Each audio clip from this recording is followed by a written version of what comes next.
Como nós lidamos e enfrentamos o sofrimento?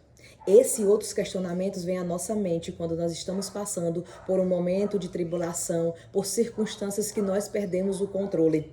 E a nossa meditação de hoje está lá no livro de Jó, capítulo 1, versículo 22, que diz: Assim, apesar de tudo que havia acontecido, Jó não pecou e nem mesmo colocou culpa em Deus. Esse versículo vem falar sobre um homem conhecido na Bíblia como um homem íntegro, justo e fiel e temente ao Senhor.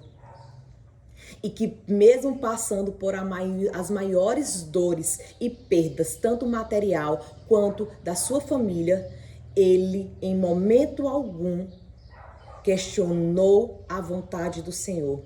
Em momento algum ele pecou contra Deus. Em momento algum ele atribuiu a culpa a Deus sobre todo aquele sofrimento que ele havia passado. Muitas vezes os nossos problemas financeiros, a perda de um ente querido, uma doença na família, tem levado muitos cristãos a abandonar os caminhos do Senhor, a questionar a soberania de Deus, a questionar o porquê que tudo está vindo sobre a sua vida de uma maneira tão latente e tão avassaladora. E aqui nesse livro nós podemos aprender uma lição poderosa sobre como servir ao Senhor, como se portar diante das adversidades que fogem do nosso controle. O quantas vezes nós iremos passar por circunstâncias que nesse exato momento nós não teremos a resposta, mesmo questionando o porquê de determinada situação. E entendermos que caminhar com Deus, ter uma vida com Deus, não significa ausência de problemas.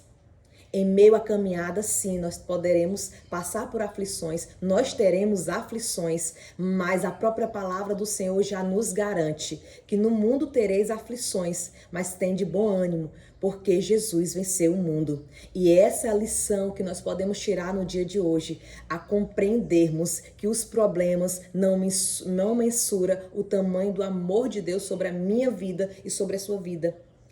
Os nossos problemas não podem mensurar a capacidade do Senhor de reverter aquela situação para que nós tenhamos ganho e aprendizado. Porque com Deus nós não perdemos nada.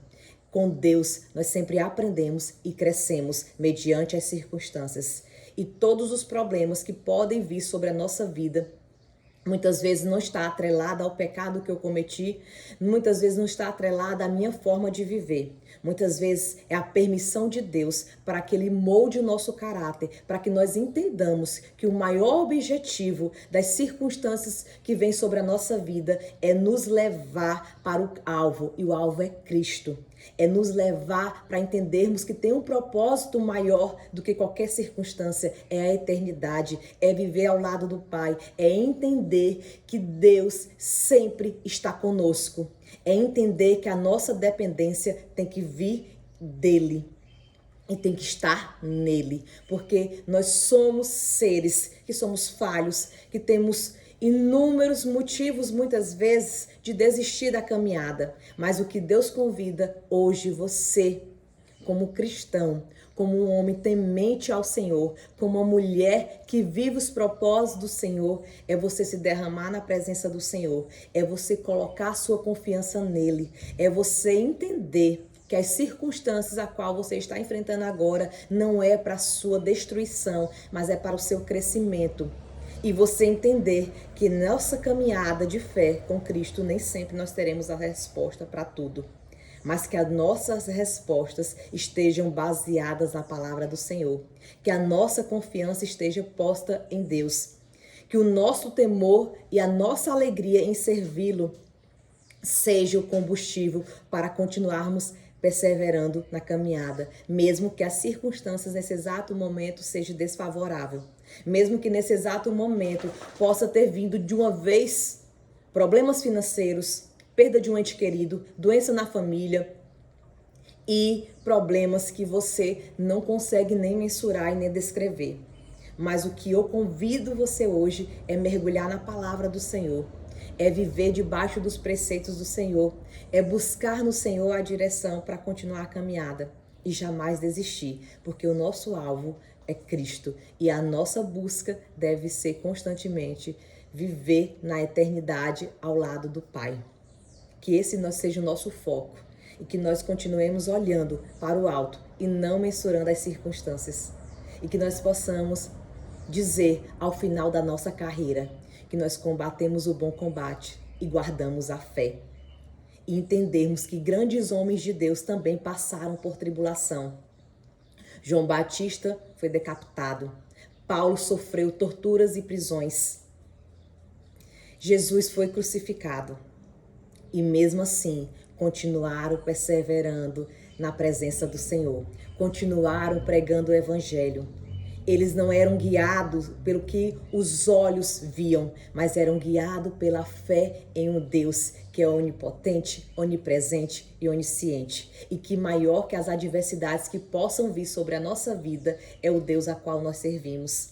E que nesse dia, essa palavra venha ao nosso coração com o desejo de servir mais ao Senhor, com o desejo de mergulhar na presença do Senhor, com o desejo de ter intimidade com Deus, para que nós possamos discernir os tempos e as estações e compreendermos que sempre estaremos com Deus ao nosso lado, nos guiando, nos protegendo, nos abençoando. Mesmo que agora tudo esteja um caos, continue temente ao Senhor e continue buscando a Ele. É de lá que vem o seu socorro. É a presença do Senhor que te faz caminhar com um sorriso, mesmo que tudo não lhe vá bem. Mas você tem a certeza que você passará dessa fase com uma alegria, com um aprendizado e com um crescimento. Que nós possamos buscar o Senhor neste dia com a alegria de termos no nosso coração a certeza que o que nos aguarda é a eternidade ao lado do Pai. E que nós possamos entender que os homens que desejam viver a eternidade precisa abrir mão da modernidade. Que Deus te abençoe, te guarde e te dê a paz. E que a certeza que você tenha no seu coração, no dia de hoje, é que você é muito amado e que você é um projeto lindo do Senhor. Não olhe as suas circunstâncias, nem mensure o tamanho do seu problema e nem do seu sofrimento, mas olhe para Deus, porque Ele é sim o teu porto seguro, o teu abrigo, o teu conforto e a tua direção.